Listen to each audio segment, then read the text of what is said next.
Yo, what's going on, everybody? Welcome back to another Yankees Avenue live stream, not watch party. A little something different, yo, and get your asses ready. What am I even saying that for? I know you guys are ready. Playoff week is here. Now, we're, of course, still a little bit of a ways away. Saturday is our first game, Saturday, October 5th. Time, unless you guys have seen otherwise, let me know, is still TBD. Now, we do have, of course, the wild card start times, which is getting going tomorrow. Not saying we're going to do a watch party for those, but it'll be a game time decision, and there is a chance maybe we'll be live for Royals-Orioles, which obviously is who we'll be playing, one of those two, depending on who comes out of that series. But ALDS, game one is this Saturday, and I know you guys are hyped. I'm obviously hyped. A little bit nervous as well, not going to lie. I mean, for obvious reasons, but this is a good time. This 5 days leading up to the playoffs is probably obviously not the best part of it, because you like to think the winning the World Series part would be the best. Haven't experienced that yet in my tenure as a Yankee fan. But the week leading into your first playoff game and like tomorrow's wild card games are gonna be a blast, because there's really not any pressure. Obviously, you're kind of just waiting for your team to play. Therefore, you just watch some good playoff baseball. I'm pumped. I'm ready to go. But of course, in the meantime, chat, what we're doing here today is something that typically we always do pre-recorded. And I was going to do that today, had everything ready to go, was planning on getting going right around now with it. And I thought about it, like, I'm doing all these live streams. It's kind of like the direction I've taken my content in. Why don't we just do the grading Yankee players tier list live? So that's what we're going to do today, chat. And I do want to check the chat really quick to make sure audio is all good. So let me know if we're good to go on, everything looks good, sounds good. And of course, how the hell are we doing, yo? How are we doing? Let me do a quick shout out to that scared the shit out of me, bro. I thought I wasn't live for a second. All right, we're good. Hey, how's it going, yo? Hey, what's up, Hunter? How you doing, man? Adam with a $20 super chat. All right, Adam, I'm gonna get to all those in just a second, guys. Do not worry, we're gonna be chit chatting for quite a while afterwards, at least a little while. So, Adam, I'm actually gonna get to that afterwards, if you don't mind. And then we'll be kicking it with the rest of you guys for a good little bit. But yo, so how this is gonna work is got the tier list. We are gonna have stats on the screen for each individual player. And yeah, another thing. Let me just pull it up right now. But 1 second here. I think our first player is actually gonna be John Birdie, believe it or not. But here's our tier list. So what we're doing differently this year, chat, is I'm not grading, or I'm not doing like descriptive tiers. We're gonna go strictly off the classic SAB CD tier. It's kind of self-explanatory. I was thinking to myself today, like, yo, why do I always tweak about what the category should be called? Just roll with this. So that's what we're going to do here. And shit, without further ado, as always, drop a like, subscribe if you are new. Let's get right into it, yo. Starting off with John Birdie, which is kind of a tough grade, only because, he didn't really play all that much. Well, let me make sure I can see the stats here. Sorry, 1 sec. Only 25 games, but played decently in them. 273 average, 342 on base. Not that large of a showing, but he was good in what he did. And pinch running when he came back off the IL towards the later part of the year was pretty damn good in that role. So, Chad, I'm just going to throw him in the B tier. Which I feel like given how much time he played is fair. Marcus Stroman. All right, here's where things get interesting. John Birdie was kind of a soft open to this. Let's get into the real shit here. Marcus Stroman. Now, I said recently that I think if you were to tell the Yankees going into this year what season Marcus Stroman was going to have, like this right here, they would sign up for it 100%. And I still do stand by that. Now, the stats, a 4.31 ERA, you see that. That is not great. I understand that. But think about majority of the time Marcus Stroman starts this year. Now, he had a rough spell in the summertime, kind of similar to Carlos Rodon where he was really bad. But at least in my perception, let me know if you guys disagree.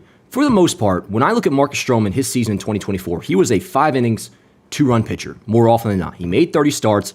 He, for the most part, again, kept doing every single outing, 5 innings, 2 runs. Nothing spectacular, nothing worthy of a Cy Young, an All-Star, anything like that, or even crazy, ridiculous praise. But Marcus Stroman, I do think, did his job this year for the Yankees. And again, the contract, and I say again, referring to the first time I reacted to it back in whenever we signed him in December. The value is solid for what he was as a free agent coming off an all-star season. I know it didn't finish well for him last year, but 2 years, $37 million, I felt that was a steal at the time. And I won't call it a steal right now, but it's still good value, 30 starts. And again, for the most part, I consider him, he's pretty much a 5 innings, 2-run pitcher. Marcus Stroman, I'm going to put you in I have a feeling you guys are going to disagree with me on this. I'm actually going to put him in the B tier. Alrighty. Aaron Judge. Now, if you guys remember, the only other tier list I did this year was end of April. So I actually, of course, put Judge in the awful category. But for those who remember, the way I described it was he ain't going to be staying here for long. And I was kind of tweaking, actually, if you go back and watch that video, because you guys know how it was. Like, people were not just criticizing Judge, but were giving Judge a lot of shit, like borderline disrespectful. So it's funny, you go back and watch my thing about Judge and the tier list. It was more so about the nuance we should go about criticizing Judge rather than actually what I had to say about him. But it was obvious. He was going to be going back to S tier, and that's exactly what he did. Bro, absolutely insane. 58 home runs. We know, he didn't get the 60. I was so grateful they took Judge out. And it was a no-brainer decision, so it wasn't something I was shocked to see happen. But when Judge didn't play that game 162 chat, that was the final time I could be like, all right, look forward to the postseason. Let's relax. Because, of course, the Rizzo injury, which we can talk about later on when we're kicking it in the chat later, is not great. But it's also not the end of the world, and we'll get into why. But Aaron Judge, obviously, S tier, fantastic season. Did still manage to slug over 700, which is freaking insane. 322 average, 58 home runs, 144 RBIs. The first 140 RBI season that MLB has had, period, since Albert Pujols in 2009. 11.2 WAR. All these stats, absolutely, elite's not the word. I don't even know if legendary is the word. I mean, it's the cream of the crop. God damn, can't speak. Best of the best. And when I go out there and say he's the greatest hitter of all time, I'm not saying that being some like Judge D. Rider fanboy or nothing. When you look at post-integration, PED free, facing the best pitching Major League Baseball has ever seen in terms of stuff, velocity, all that. The fact that Aaron Judge can do this in this day and age, at least in terms of peak, he's the greatest hitter I've ever seen, the greatest hitter the game has ever seen when you factor in all those circumstances. But S tier, that is obvious. Another historic season for one of the greatest Yankees of all time. But with that said, and we're going to get into this throughout the week, this isn't really like a postseason show right now, although we do, of course, have the bunt flags. And by the way, I know it says October 1st on the date thing. Ignore that. Majority of people who see this will be seeing it on October 1st. But anyways, Judge has to have himself in October. Judge has to have himself in October. I was talking to this guy in the comments the other day. We were just going back and forth. Good conversation. He was like, man, Judge, they really got to get Judge a ring. And I understand the sentiment behind that, and I obviously agree Judge does have to get a ring, and team around him has to do his part. But I don't like that saying. Because while you guys know I push back on the idea that like Aaron Judge is the worst postseason performer of all time, that is just flat out not true. And again, we'll get into more of this stuff as the week goes on. He does need to step up. He has not been good. And Aaron Judge himself needs to lead the Yankees to their 28th ring. And I kind of look forward to it happening, Chad. All right, next up, we got Jose Trevino. Now, Trevino got off to a, kind of another 2022-like start this year where he started off decently with a bat. Pretty good, actually. He was above league average, for if you guys remember, for a good while. And then, what was it, the calf injury or the quad injury, oblique, something like that. Missed some time, came back, was not good at all with the bat, which is what you should expect with Trevino. We said it going into the year. Don't assume he's going to go back to 2022. That's what I was saying all spring training long. And then he did, and I was like, all right, shit, maybe I should eat my words. Maybe Trevino can swing the bat a little bit. And at times, he's certainly not an incompetent hitter, and I don't feel helpless with him at the plate per se. Like, say there's a run on third, one out, I would think Trevino can most likely manage a fly ball to get the run in. That kind of vibe. But that's not what he's here for. Defense does his job, and with now the emergence of Austin Wells, Trevino's a backup catcher. What do you guys think? What do you guys think? Yo, I'm not trying to be a shill here, and I told myself going into this, like, I'm going to be a little more critical of players and try not to factor in circumstances too much. Kind of go more off of, like, point-blank period, here's your rating. Trevino's a freaking backup catcher, man. Like, I don't want to say what's the big deal, but for his role, actually, I can't say that. The base running was a big problem for a lot of the year. And there were some rough throws here and there. Offense not great. Never mind. Who am I kidding? He's going to go in C tier. Not D. I'm not going to lie. I was considering for B for a second because B is kind of just like, you did your job. There's that. But Trevino there was a point this year where Trevino was a serious concern behind home plate. And for that reason, in the offense, we'll put him down in C, but it's not a rude C. God, I sound like such a bitch right now. Let's see. Who we got here? Mark Leiter Jr. Yo, when I was putting in these stats, I was pretty shocked to see that his ERA was only 4.98 with the Yankees. I thought it would have been way higher. And, hey, to his credit, if you ignore the 4.98 ERA, the 1.71 WHIP, 33 Ks in 21 and 2/3 innings is pretty good. Assuming that's accurate. Can somebody double check on that for me, chat? Mark Leiter's strikeouts to the Yankees? Because that's pretty good. Otherwise, though, he's been absolutely terrible, and it's by no means a foregone conclusion that he should be on the postseason roster. Feel like good chance he is, but this one's an obvious no-brainer. He goes in the D tier. All right, if you guys don't mind, let me double check on the chat real quick. We're doing good. All right, word. You guys can hear me. You're commenting on what we're talking about here, so it sounds like we're all good to go.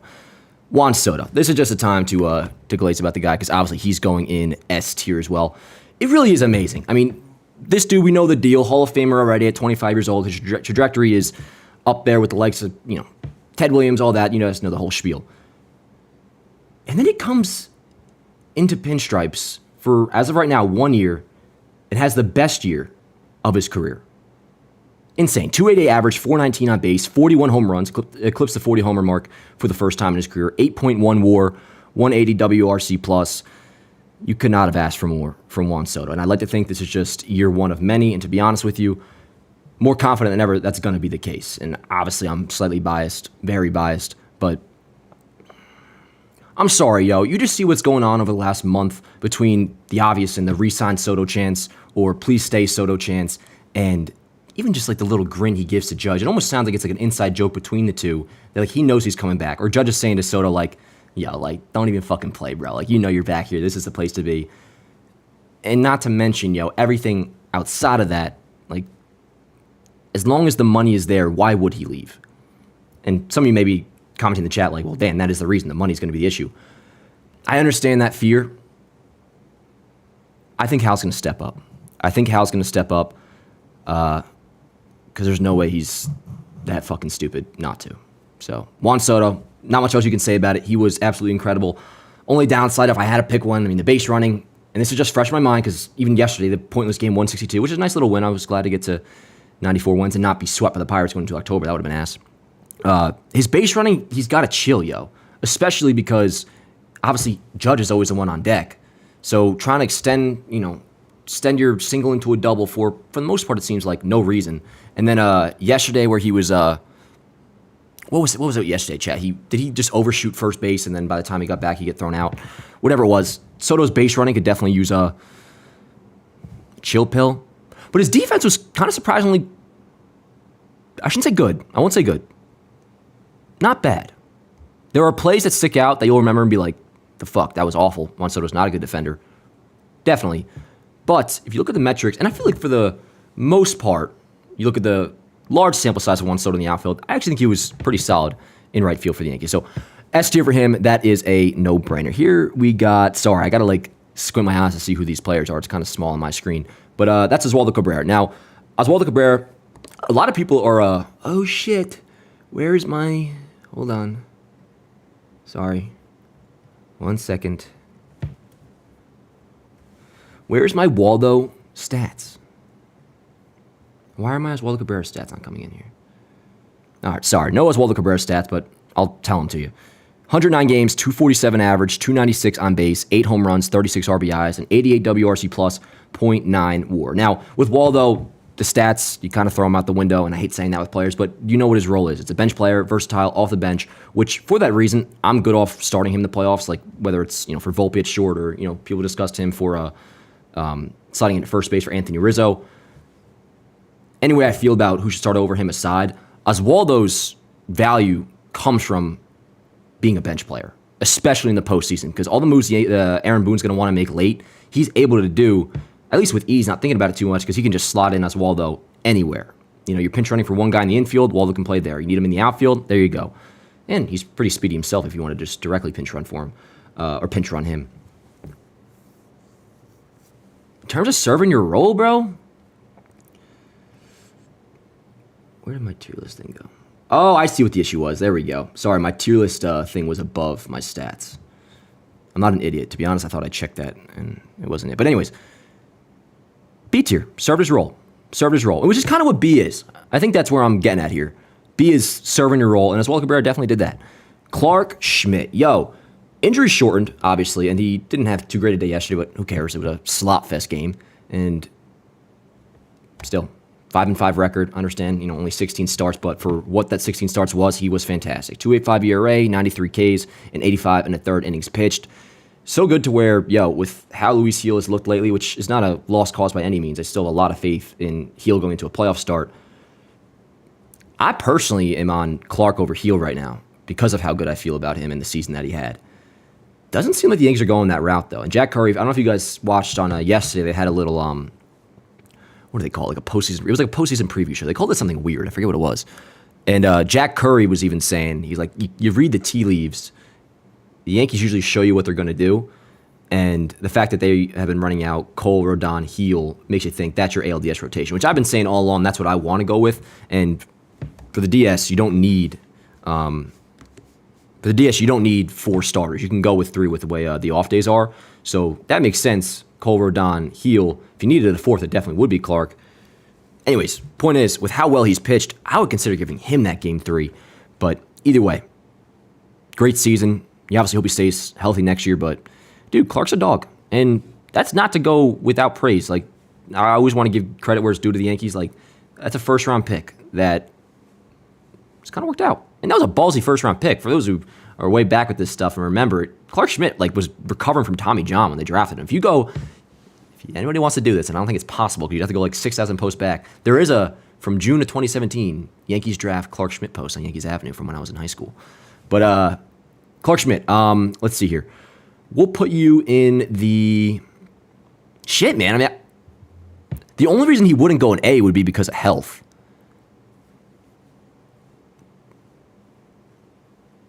Nah, man, I'm not going to hold that against him. Some years I would, but not this year. Like, the fact that he took this much of a step forward after a promising season last year, made 30 starts and was much better towards the end.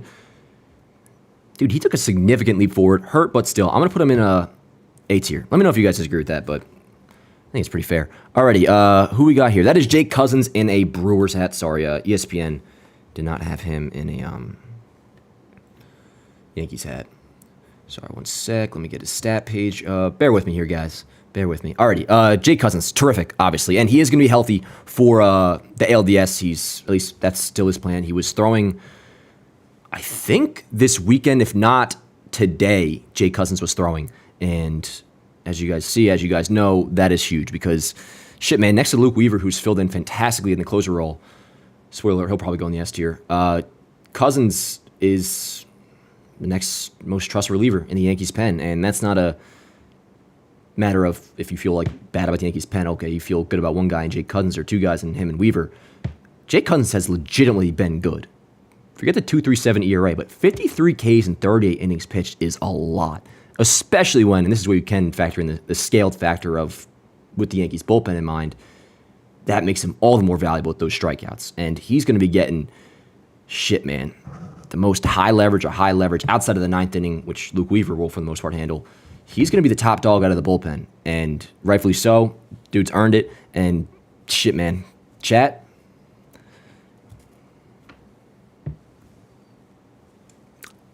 I'm putting him in S tier, man. Where would we be without Jake Cousins? Now, you obviously got to understand roles, and sure, I'm factoring in circumstances a little bit. No, I do not think Soto or Jake Cousins is to the level of Soto and Judge's importance. I think you guys kind of understand my vibe here. Jake Cousins, his emergence to this Yankees team, this Yankee bullpen, could literally be season-changing. So shit, for all we know, maybe he is as valuable. We just don't know it. Austin Wells. Now, this one I'm excited to talk about, but it is kind of bittersweet because, when I was plugging the numbers today, I knew this was coming because he's been struggling. They fell down quite a bit. Average 229, WRC plus, still an above-league average, which is, for a catcher, 1, that's awesome. 2, a rookie catcher, homegrown, great. Down to 105. He was at a 115 to even a 120 about a month ago when he was really hitting well. But still, make no mistake, and mainly from the foundation of his defense is fantastic. One of the best defensive catchers in the league when it comes to receiving the ball, framing, and goddamn, has a pretty damn fantastic arm, to be honest. Towards the end of the year, especially over the last month, he's just been throwing lasers on the dot very hard, especially, when compared to Jose Trevino's arm. So with that, you get the big boost in defensive WAR, and then when you're a catcher, man, you give anything offensively, they kind of ultimately or automatically by default catapult you to being a top 10 catcher in all the game, to be honest, which Austin Wells is. And going back to the homegrown thing, that's a massive W. Massive W. Now, we got to see what the rest of his career looks like and you were feeling really good about Wells a couple weeks ago, and now I still feel good with him. Cleanup hitter. I've seen some people suggest that Wells shouldn't bet cleanup in the playoffs. I'm not on that train at all. Maybe far in, like say come an elimination game, the DS, he's still struggling, or ALCS. All right, but for now, he's a 4-hitter. Anyways, first round pick, homegrown catcher, left-handed, and they talked about it at length on Yes, and everybody knows the deal, so I won't go into the whole spiel. Like they thought he was going to be a defensive first catcher, they thought he was going to be an offense first catcher. He's going to be able to play the position defensively. He obviously has 3.5 WAR, terrific season. Probably not going to win Rookie of the Year, but nonetheless, fantastic season by Austin Wells. We'll put him. Circumstances are a factor. Austin Wells is going in there.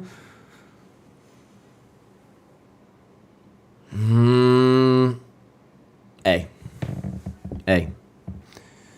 Argue with the wall, chat. Just kidding. Argue with me. It's okay.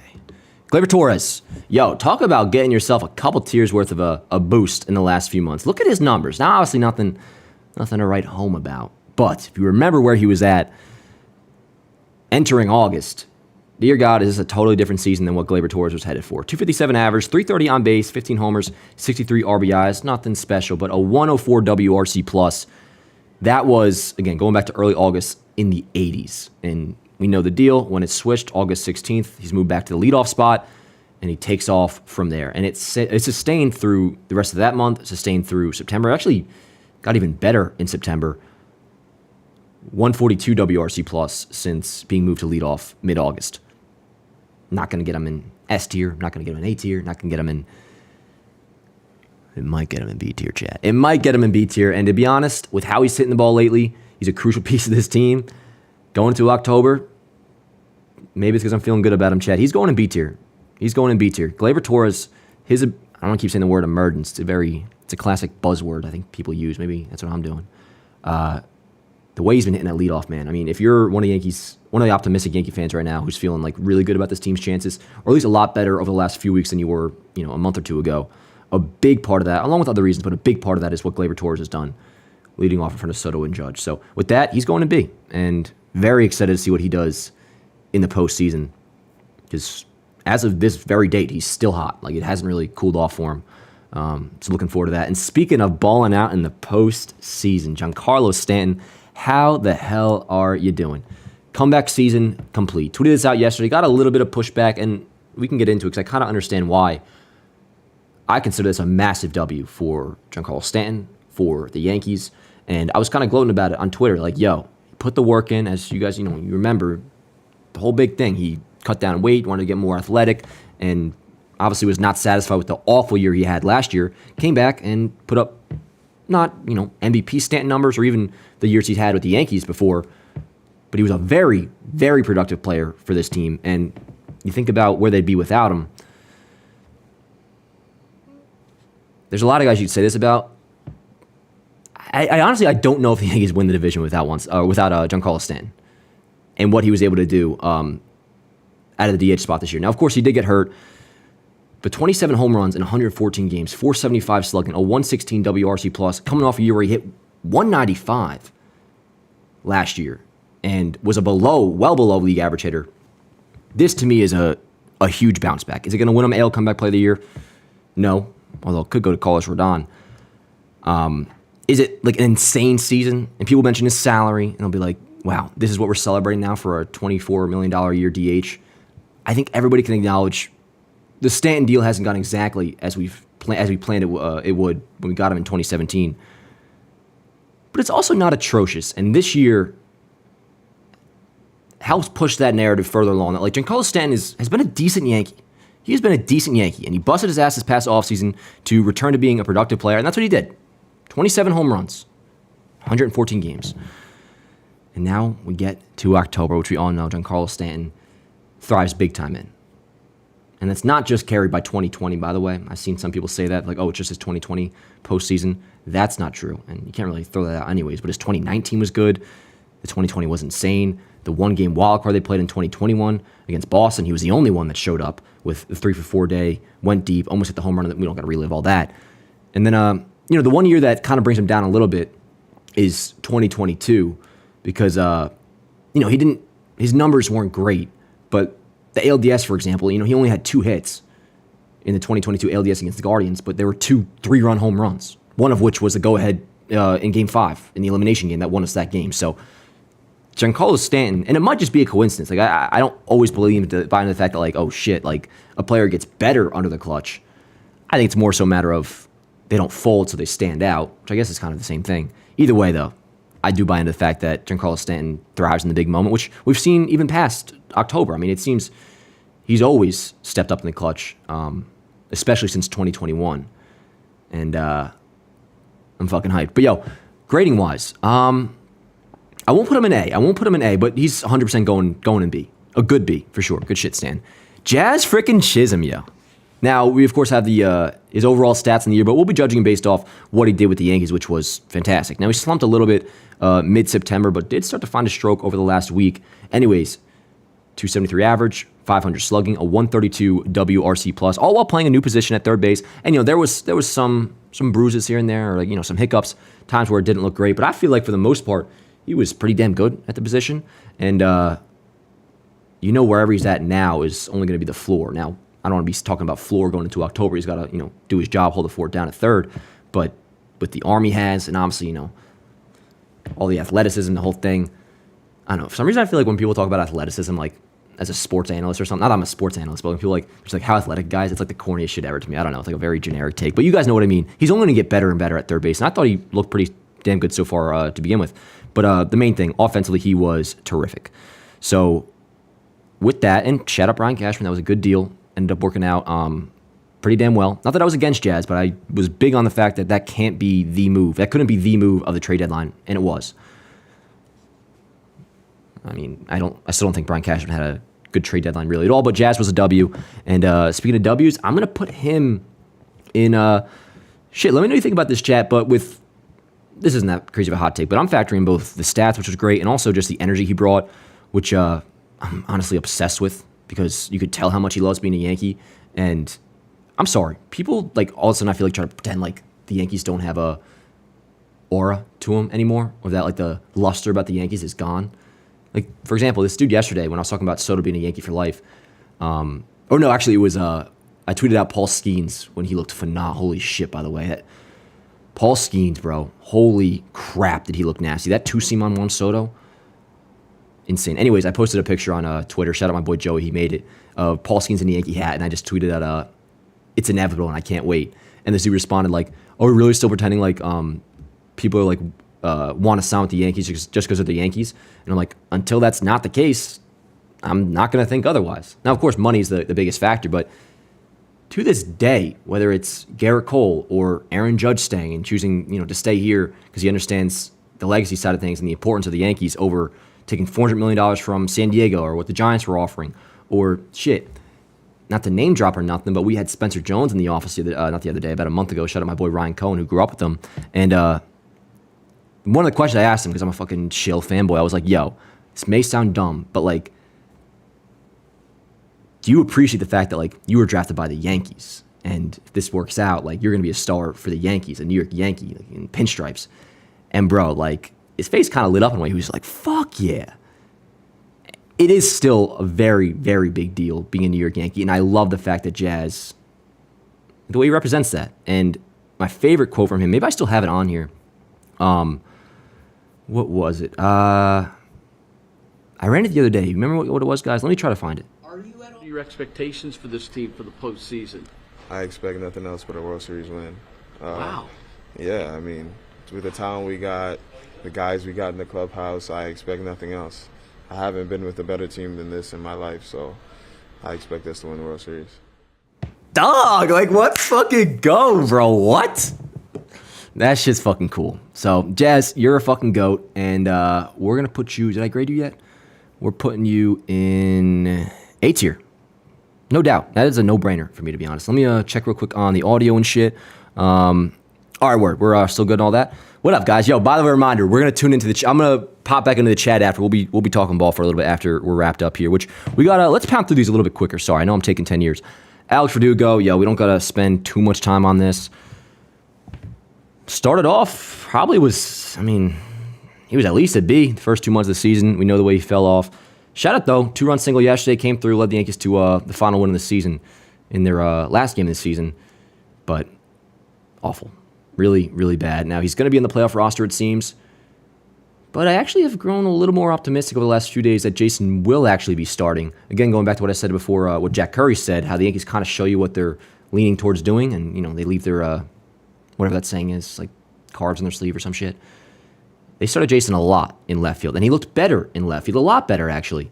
So I think actually I'm going to go back to I think they start Jason ALDS game 1, and then you'll definitely see Verdugo take over as a defensive replacement, which DS you'll have I think all three. Jason, Verdugo, Grisham on the roster, because they'll probably have a 5-man bench because of the fact that they're only going to need those 3 starters instead of 4.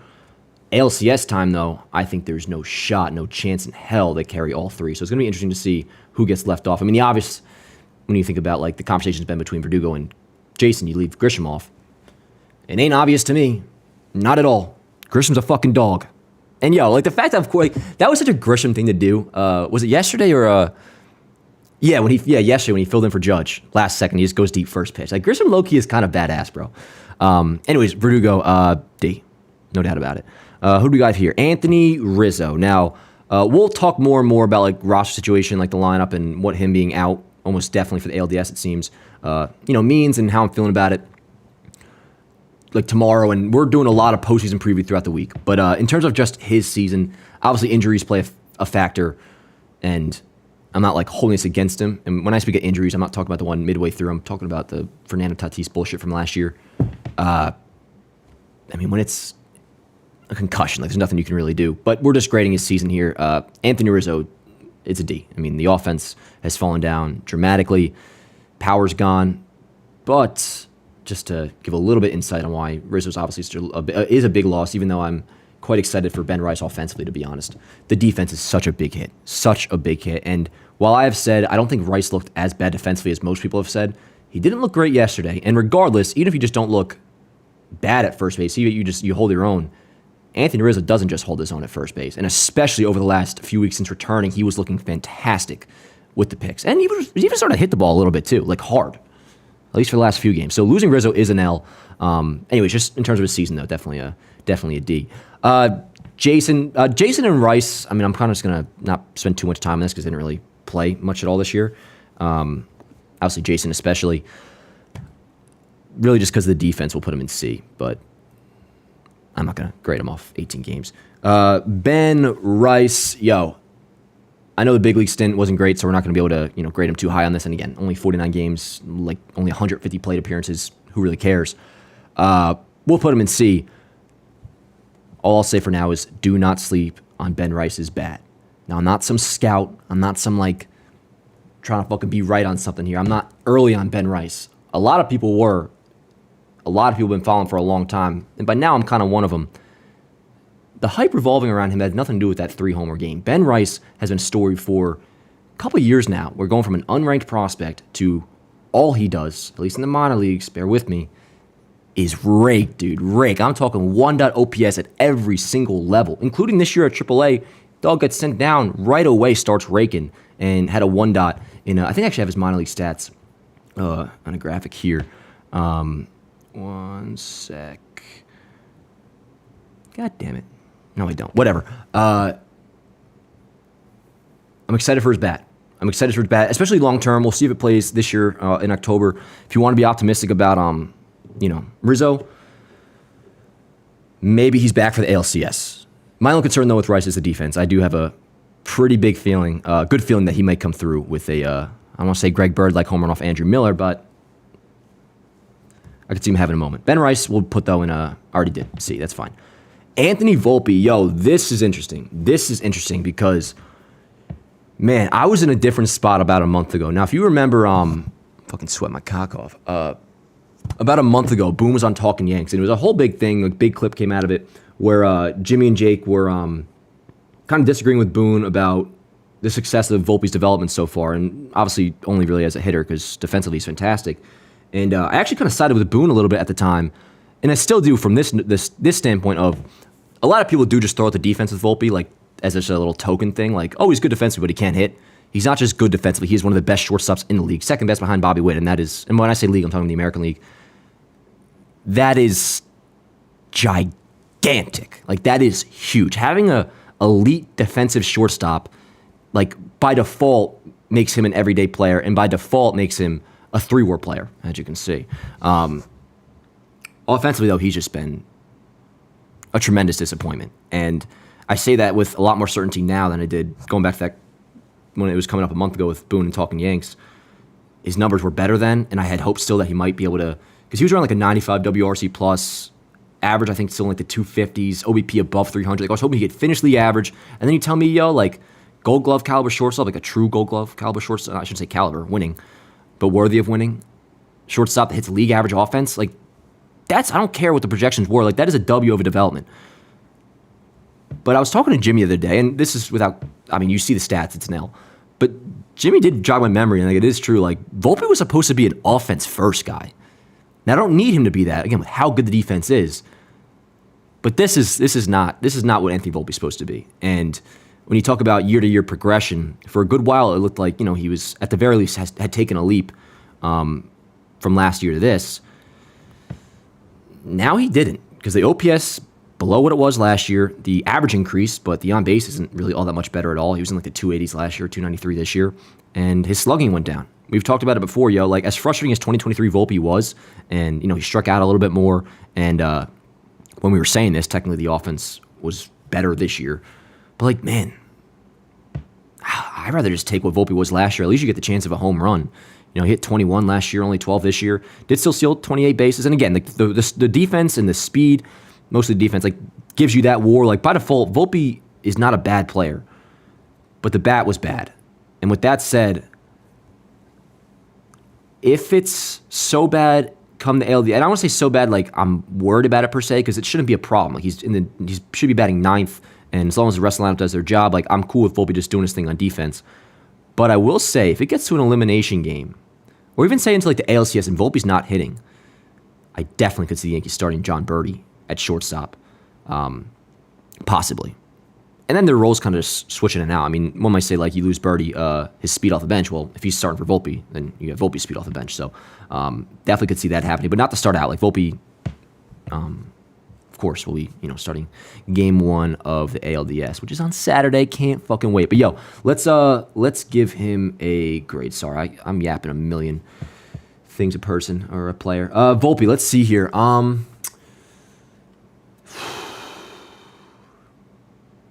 Okay, so the defense gets him up a tier. The question is, does it get him from D to C or C to B?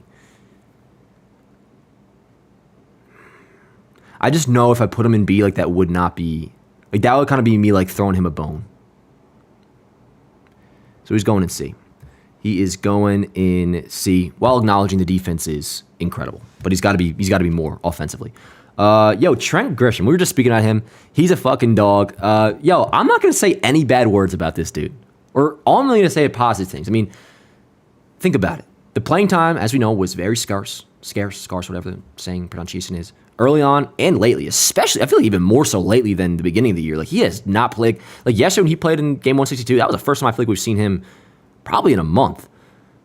But when he did play, he was damn good. It was like 3 months right around, like, I think like June, probably through the deadline, like beginning of June through July, June and July. He was a good hitter. And we know the defense is good. And shit, man, I mean, unless I'm missing something, he never really complained about his role all that much, right?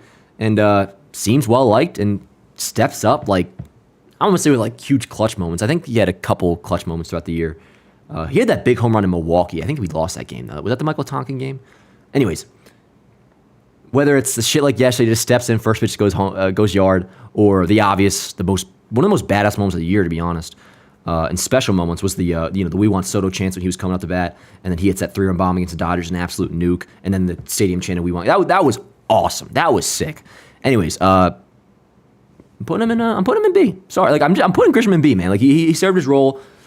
Playing time was weird, and when he did the one time he did get consistent playing time, he was pretty damn good. So, sue me. Garrett Cole, bro.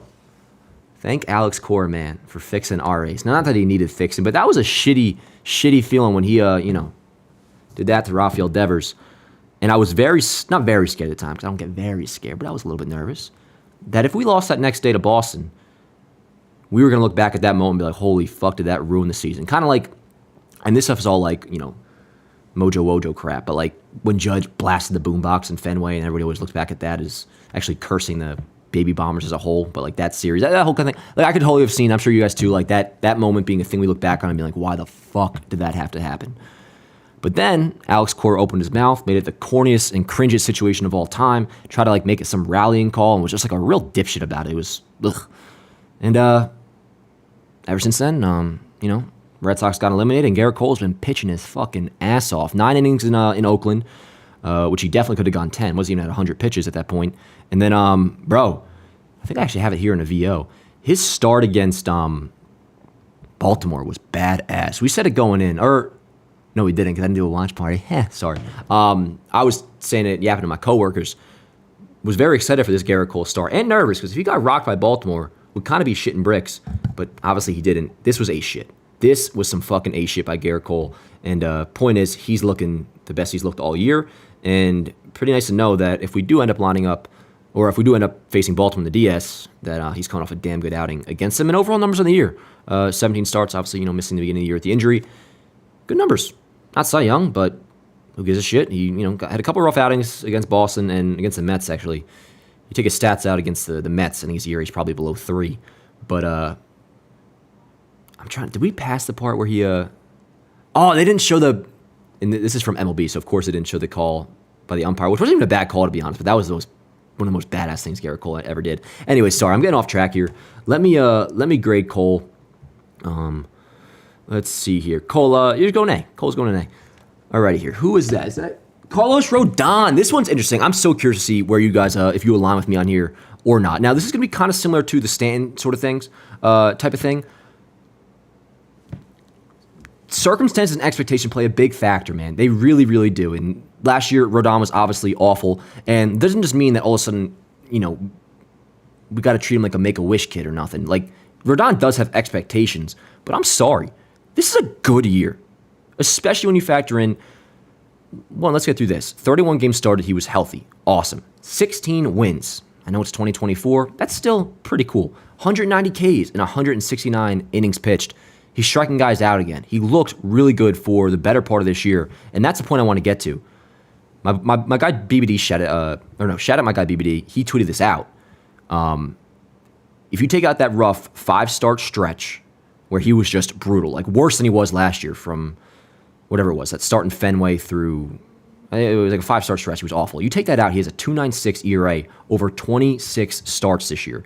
And a lot of people push back and be like, well, then you can't just take butter knife stats like that. If you take away everybody's bad game, you'll be a 1,000 average hitter. I get all that, but that's not what you're doing with Rodon here. You're not cherry picking like his worst outing every single month and taking that out to make his stats look good. And the stats already, to be honest, like this, if you were to tell me this going into the year, I definitely would have signed up for 100%. But we had 26 starts this year, and honestly, I think that tweet was before he pitched well most recently. Or no, he didn't pitch well. He got kind of screwed over. But anyways, 26 starts of a sub-3 ERA from Carlos Rodon. I don't know how to look at that as any other way but a W. $27 million, like, should we want a little bit more? Yeah. But I think we're going to get more. I really, really do. Because, again, it was 5 starts this year that was the outlier where he was just brutal. Other than that, was terrific early on. And forget early on, man. If you just want to feel good about this rotation going into October and Carlos Rodon, that first start he had that began the good stretch after the clunkers, that day game or against Tampa Bay at home, ever since then, he has looked like the stats justify how well he looked from that point forward. Carlos Rodon looks like the pitcher that was advertised for the most part when we signed him in the offseason going into 23. So, call me crazy. I really don't think you can. I'm putting Carlos Rodon, let's see here. Well, what I was going to say is call me crazy. That's a very successful year for Carlos Rodon, in my opinion. But in terms of grading, I'm not going to put him in A. Although, dude, to be honest, he's borderlining it. If I'm factoring in expectations based off last year, I'd consider it. But I already know what you guys are going to be saying to me, and it is fair. Then if you're going to talk about expectations, he's on a 6-year, $160 million deal. So with that in mind, I'll put him in the B category. But chat, I'm not even considering putting him in C. I know I'm sure some of you guys will be. Luis Heel. Of course, we're getting to the rotation side of things here.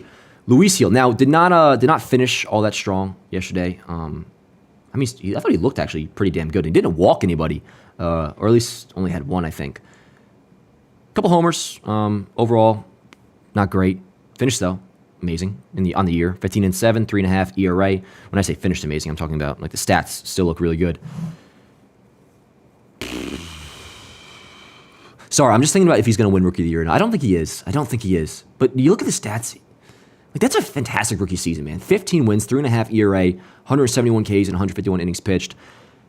Follows Yank Sav on Instagram. I mean, it's between a B and an A. Which, fuck it, yo, I'm sorry. I'm going with an A. The dude was cut in spring training, chat. He was literally cut. He was told before that start in Clearwater against Philadelphia, he was being sent down. He wasn't going to make the rotation, wasn't going to make the team. And then he looked so good against Philadelphia in Clearwater, that they're like, holy shit, maybe we should rethink this. They did, made the opening day roster. And it's a very, man, talking about the Yankees farm system and creating W's, that's huge, man. You just got 29 starts out of, we'll call him homegrown. I'm sorry, if you get traded for 18 years old, you're homegrown. Same, like Gleyber Torres is homegrown to me, so is Luis Heel. He was never a Minnesota Twin as far as I'm concerned, in terms of identity.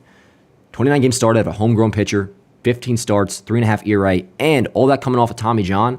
And I'm not just saying that in terms of like, success story, Tommy John worked. You kept him healthy. We heard all year long, when are the Yankees going to shut down Luis Heel? Oh, they're not going to set an innings limit because they're monitoring him with cameras and all this technology. Well, knock on wood, it worked. So from a health standpoint, staying healthy, how good he looked with, he kind of had a Carlos Rodon 5-start clunker type thing as well. Midsummer he was shitting the bed a little bit. But besides yesterday, he was pitching pretty well as of recently.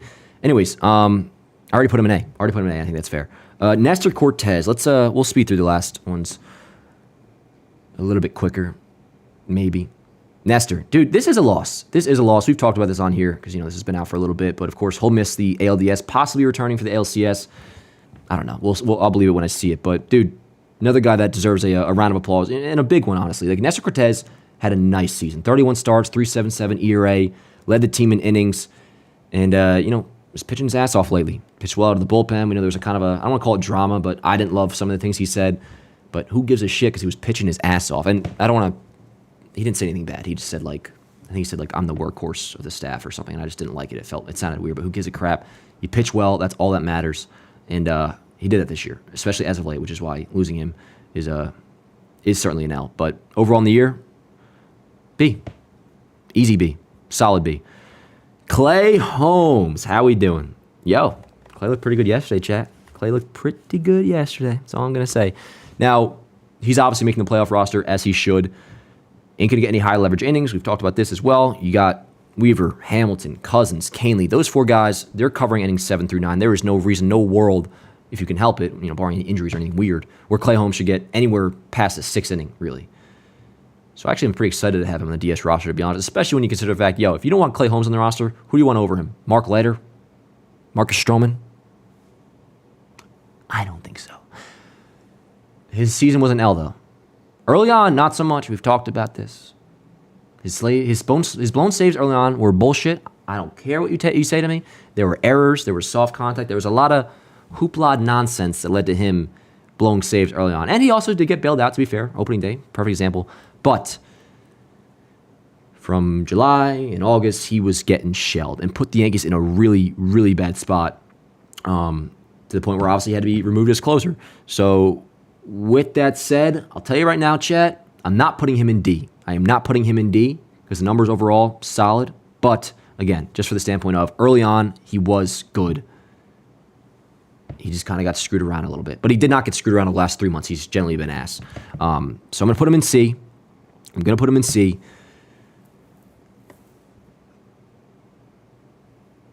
Yeah, put him in C.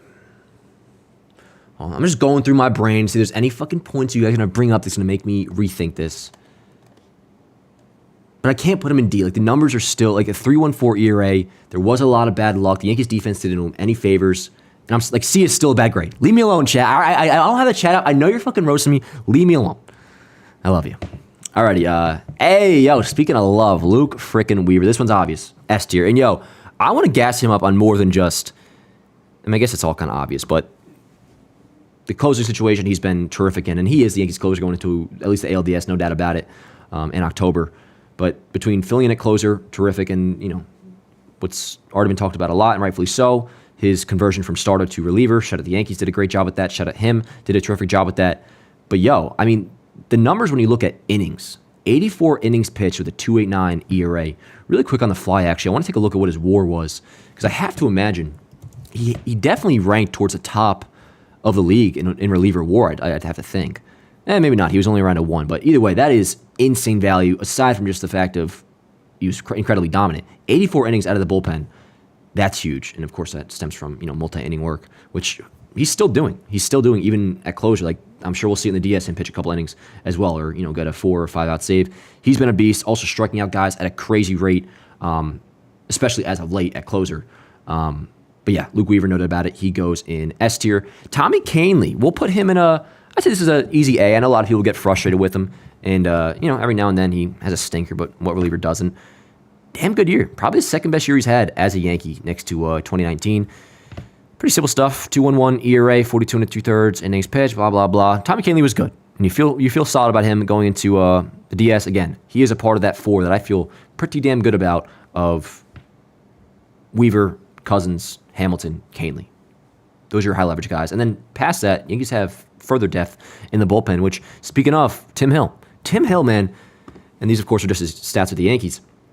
God damn, really good. 2.05 ERA in 44 innings pitched. He, of course, has certainly cemented his place on the postseason roster as a, classic old funky lefty that, he looks like? He looks like the guy that plays Elvis's dad in that movie. Also, Moulin Rouge, the Duke. Kind of looks like that actor. But Tim Hill, good shit, man. Fuck it. Put you an A. I mean, you got a 2.05, and especially when factoring in expectations, he goes to A. And shout out my boy Ryan Cohen, who's obsessed with Tim Hill for some reason. Ian Hamilton, his numbers aren't going to look great, but he's looked pretty damn good since coming off the IL. Only blemish was he gave up 1 home run. But numbers, I'm kind of tossing him out the window in terms of how I feel about him going into October, because he seems to be right, and when Hamilton's right, from what we've seen in his Yankee tenure, he's damn good. So feeling good about him going into October. As for the overall season, I mean, kind of hurting shit. You know what? This one I'll defer to the chat. Where are we putting Ian Hamilton? I don't want to say I don't really care about this one, but it's obviously his season was affected by injuries. He had a kind of a rough stretch, but I feel really good about him right now anyway. So what do you guys think? If you were to say put him in C, whatever. C, B minus, B minus, B, C. We'll put him B. Yeah, C just doesn't feel right. I don't want to be insulting, but I also don't want to act like his year was amazing, but feeling good about him going into October. And last but not fucking least. Wait a second. No, I did stand, did I not? Ah, shit, I already did stand. Hey, we'll put him in a... Fuck it, this stand's going in A, motherfucker. Now it's a split. Hey, that is there's our tier list. There's our tier list. Let me zoom in on that a little bit. Let me zoom in. We'll go to judge's screen so that way we can see. Alrighty, chat. There is our tier list. And I'll get rid of the stand one so we don't get all fudged up here. But what do we think? What do we think? I'll just put them right next to the actual stand. There we are. Wait, am I missing somebody? Who's over there? Who's hiding? Oh, Hamilton.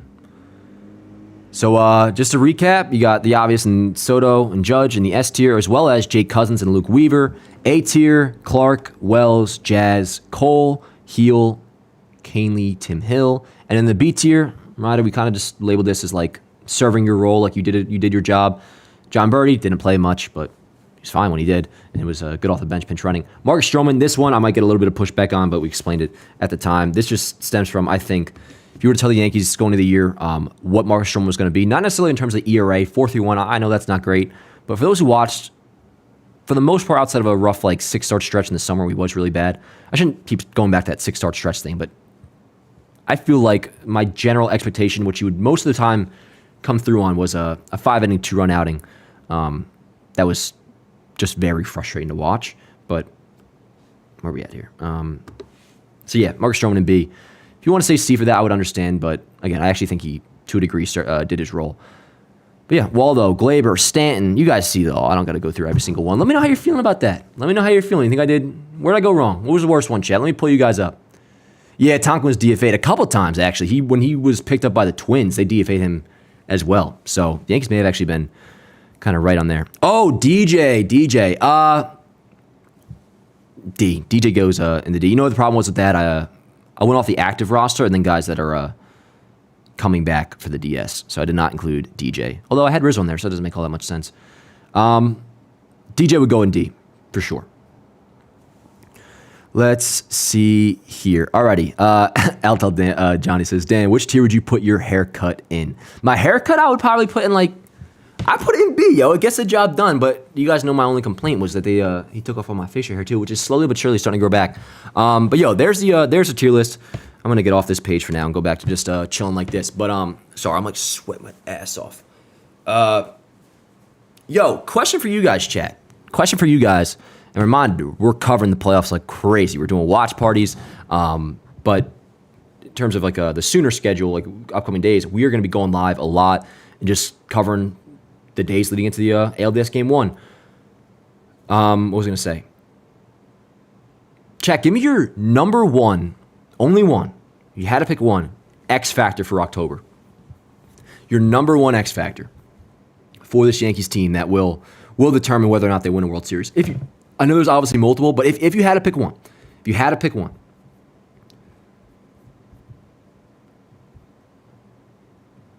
one sec. Alrighty. I'll tell you who mine is. It's Judge. Judge needs a ball out. He needs to have himself in October. And when I say have himself in October, that could mean a couple different things. That could mean, maintain the crazy rate of production he's had for years now, which is, a 1.1 OPS guy. Word. Obviously that would do the job. But just in general, there's big hits. Big hits alone can be, one big hit can be the reason why you win a playoff series. Going back to what I said before about Giancarlo Stanton, his 2022 LDS, while you look at those stats, not all that great, but the two hits he had were two big home runs. So whether it's Judge, balling out to just the level he does or coming through with a big home run in a big spot, he does have to lead the Yankees to 28. It is in his hands, as much as it can be in baseball, because it's obviously a different type of thing, to get them there. He has to get them there. And I think Jack Curry put it a really good way. I think it was yesterday's postgame. He's already a Yankee great. But to get in the inner circle of true great, he has to win. Has to win. And ideally that would come with, and I don't think it's really possible without it, him succeeding in the postseason. This stuff we're going to talk about more throughout the coming days. Again, this isn't really so much a postseason show right here, but we definitely will be doing that. Let's see here. X factors. So I see, let's see, you got Judge, Volpe, Soto. Volpe, as long as Volpe's defense is good, I don't worry too much about him. I shouldn't say worry, but I am not expecting anything offensively out of him. So if he does, it would kind of just be like gravy. I like this answer a lot, though. You guys are a lot of you were mentioning Austin Wells. 100% can get behind that. Still going to be in the cleanup spot, in my opinion, as he should. Again, some people kind of disagree on that, but 100%. 100%. He's going to be huge, and then Giancarlo Stanton as well. I would say, outside of my pick and Judge, if I was to go with another one, Wells would be up there. Stanton would be up there. And I see you guys saying Jazz a little bit. I get that. I think Jazz is going to ball out. I think Jazz is going to go off, man. Jack says low-key Dominguez. Moon Miss says Soto to be clutch as fuck. Yo, Soto's going to have a moment. Soto's going to have him. What up, Morgan? Morgan says Glaber keeping up in the leadoff spot, 100%. There's a lot of things. Good answers, guys.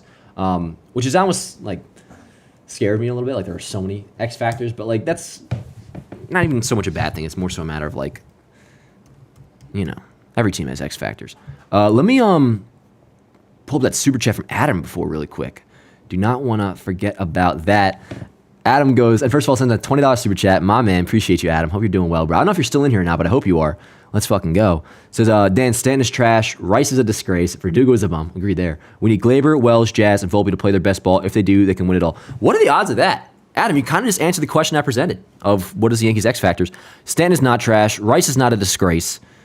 Verdugo is a bum. I'll give you that.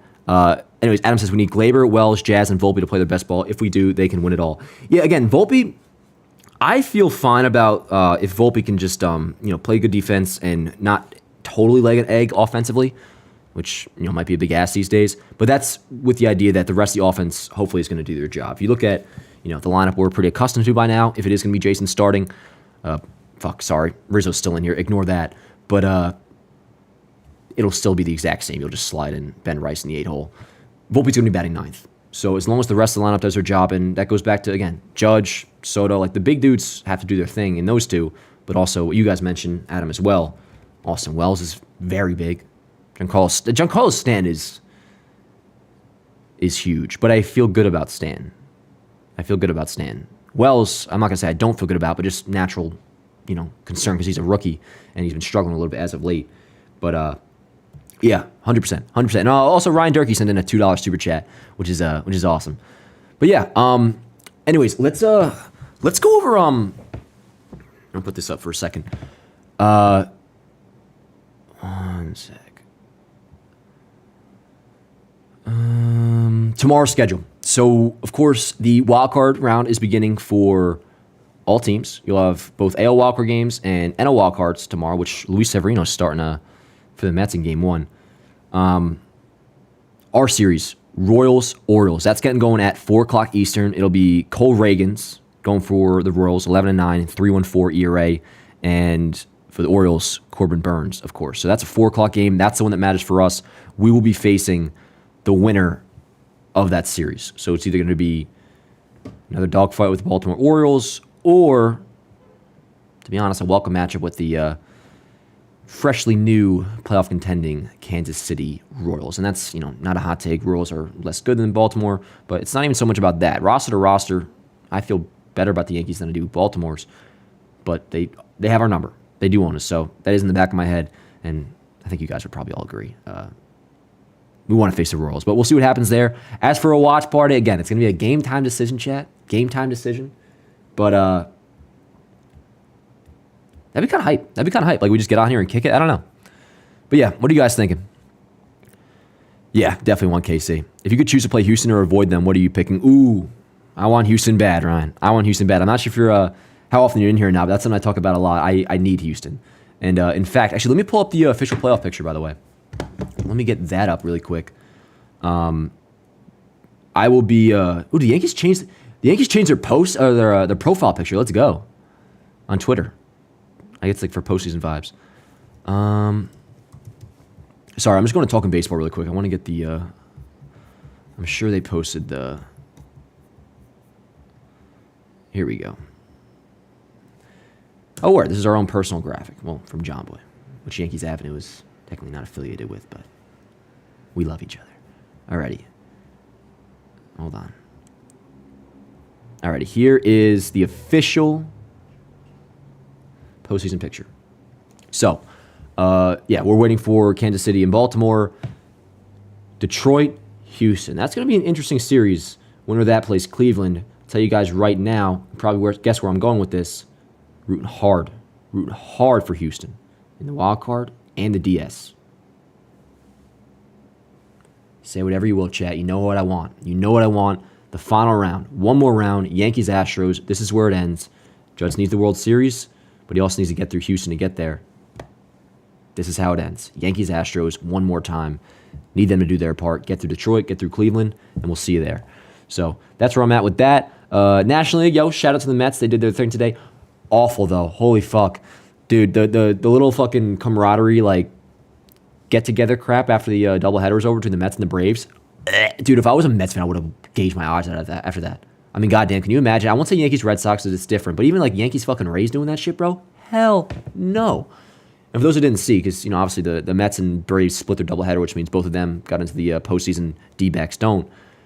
They like, I don't want to call it like hugging after the game, but like they were kind of like, it was weird.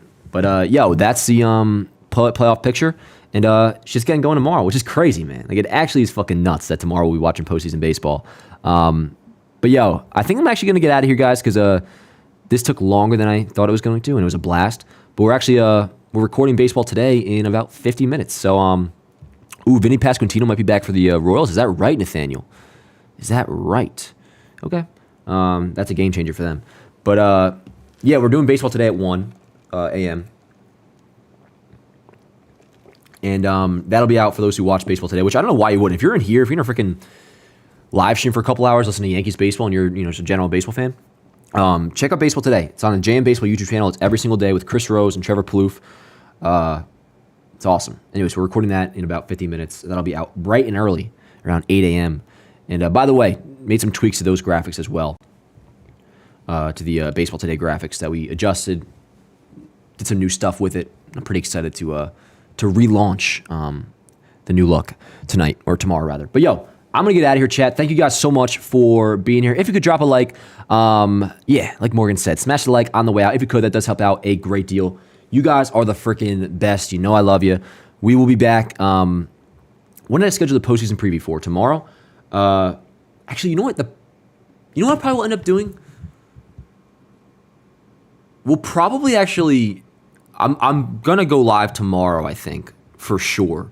Tomorrow won't be a postseason preview. I'll probably actually wait for the wild card round to be settled so I can do an ALDS preview. That would make more sense. But hopefully we get something tomorrow, just it won't be any pressers just yet. Boone will probably speak once the matchups is determined. So probably, he might speak at the earliest Thursday. There might be press conferences. But anyways, hopefully we got some sort of little news and nuggets tomorrow. But we'll probably be on here. But just in general, we'll be here. Again, maybe we'll go live for a couple, Yankees indicative games with the wild cards and whatnot. But yeah, let's have ourselves a month, chat. Hopefully, if it goes as planned, it's going to be a long one, and we'll be experiencing it together. Of course, the big one, ALDS Game 1, this coming Saturday. We haven't gotten a time right for that. No time set for ALDS Game 1. I think it's probably going to be 8 o'clock. Definitely it's going to be nighttime. Better be. We'll be live hella early for that. We'll be having ourselves a blast. You guys will see. Appreciate you guys. We'll be back. Probably back tomorrow, but I'll keep you guys in the loop with what's good. See you guys next time. Thank you so much. Let's go Yankees, baby.